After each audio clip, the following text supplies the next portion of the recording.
What's up, guys? Aaron Benzer, and today we are starting a new segment on my channel. I have my good friend Giancarlo Bodoni here. He is a black belt under Lucas Lepre. He gave me my black belt with Bernardo Faria. He's crushing it at the adult black belt scene.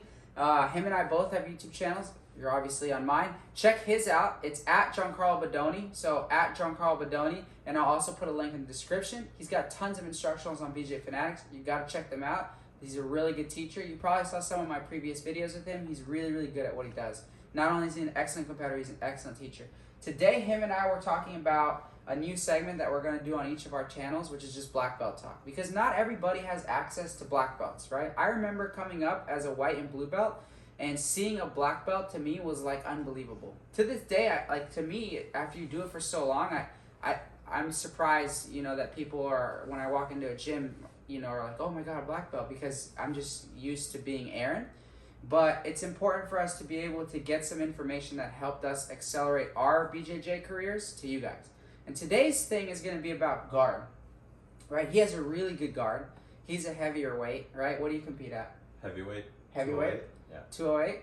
Okay, and I'm a lightweight, right? So I compete at feather. And we both have different approaches to guard, but we wanted to give you guys a tip that has helped us throughout our careers with guard. So I'll start. And I can tell you guys that from my perspective, the most important thing that I think I've had to do from guard is controlling the distance. Now, that's like a super broad concept, right? That's like such a cheesy thing to say, because I'm sure you guys have heard a bunch of people say like, control the distance, control the distance. So I guess to elaborate on that, it's just to always have a frame in between you and your opponent. So if you're trying to play guard, make sure, as corny as it is, control the distance, make sure you're controlling the distance with frames, right? So, like if Giancarlo is in front of me at any point, let's say you're just on your knee, because lighter guys have trouble with bigger guys when they're starting to pass, but I always play guard. It doesn't, even when I used to roll with Bernardo, I always pulled guard. It was stupid, but I did it.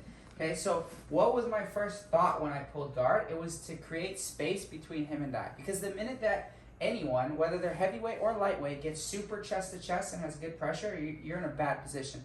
So I would try to do anything to control the distance. So a very simple concept is the frames, right? So framing for me is anytime I can connect myself to him and put something in between us. So if I get, let's say, generic collar and sleeve, and I put my foot on his hip, okay? This foot is my frame.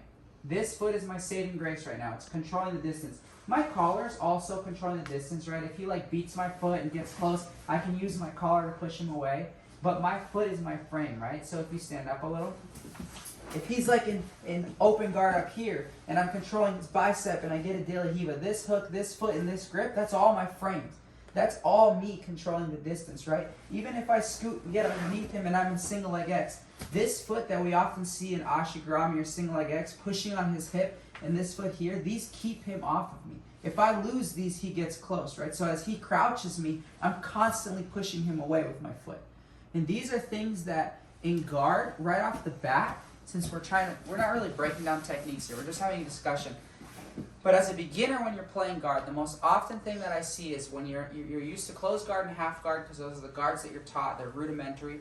You're in closed guard, somebody stands up, throws your legs, you're done. Why did they pass? Because you never controlled the distance. You never had frames, so they were able to close and get chest to chest. So for me, I think that's something that's super important. What do you think?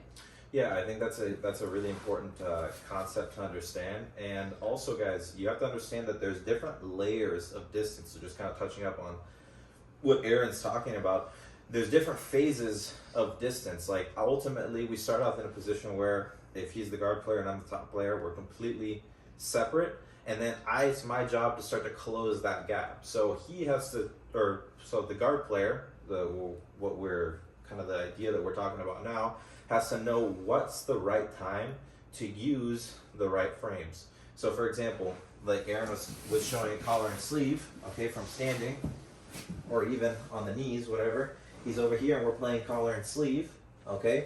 That's one layer, one kind of stage of the distance where this is kind of going to be the best stage where he's furthest away from passing my guards, because I have a complete open guard in front of him. Okay, I have all four of my limbs connected to him in a position where my legs are the strongest, where they can push him away. Okay, that's where my legs are going to be the strongest.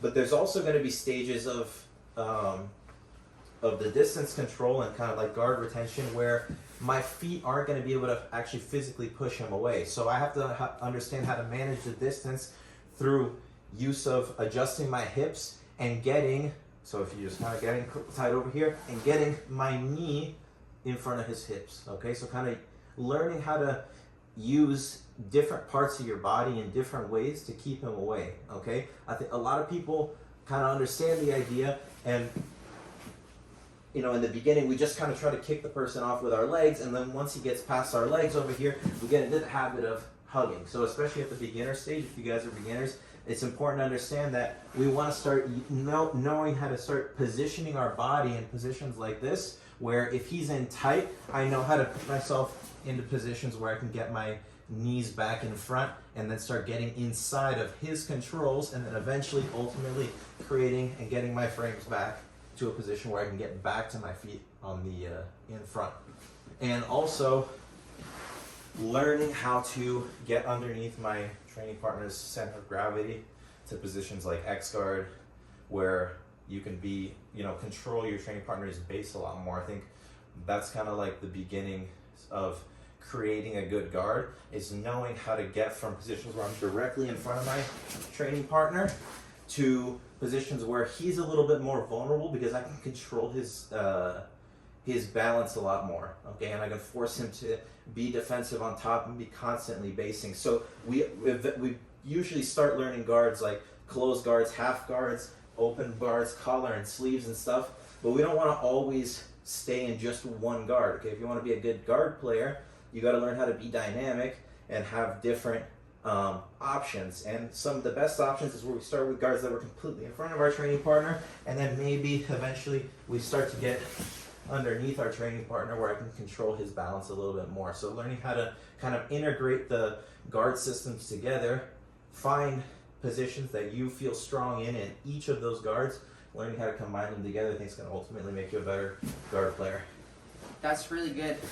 What do you think is like a good point in somebody's jiu-jitsu career to start to incorporate guards where you get underneath people? Because I agree. I think it's no matter what weight division you are, weight aside, that's like at the pinnacle, and he competes at the highest level. Well, the guards that we see success with, I think a lot of them are getting underneath somebody, whether it's like reverse de la hiva to kiss the dragon, single leg X, whatever you call it, ashigrami, and even now with leg entanglements, you have to get underneath somebody and elevate them. So what's a good point for somebody, in your opinion, to start to incorporate that type of technique into their game? I think at early on, as you start learning guard, you shouldn't just you should learn kind of just basic entries or connections from one guard to another, like how to get from a collar and sleeve to like a de la hiva, from a de la hiva to like a single leg X or an X guard. So just kind of like one day at a time, picking one thing or another. But I don't think there's necessarily like a specific time. A guard is typically one of the things in jiu-jitsu you're going to learn first, okay? You're going to learn defense, you're going to learn guard. You're going to learn how to play on bottom, because it's the most different thing that jiu-jitsu has compared to other martial arts, is playing off of your back. And it's one of the positions that people don't know how to move in the most in the beginning. So if you're just starting to learn jiu-jitsu, or even later on in your if you've been training jiu-jitsu for years, I know people that have trained jiu-jitsu for years and they still feel uncomfortable on bottom because it's different moving your body when you're off of your back. Yeah. Versus it's a lot easier to move when you're on your feet. But moving on your back is completely different. Like, you want to have your legs mobile, you want to be able to use your legs independently from your arms and to control your training partner in a different way. So it's just different and takes a little bit of time. But once you can kind of master the movements that you need to on bottom, it's going to make your guard game, a lot better. It's like another corny thing. Like I said, controlling the distance, which is corny, but it's true. It's so important, and playing guard is so it's so unique to jiu-jitsu, like Giancarlo said. That another corny thing you hear is like, when you start jiu-jitsu, it's like learning how to swim. I think the learning how to swim portion is playing guard. Because like he said, people have a natural tendency to have balance. Like when I started jiu-jitsu, I had already done a bunch of other martial arts. I started when I was 14, 15. I was wrestling. I was a surfer. So like when I was on top of somebody, although it felt very unorthodox and I had no idea what was going on, I felt like I had good balance. But when I got put on my back, man, I had no idea what to do.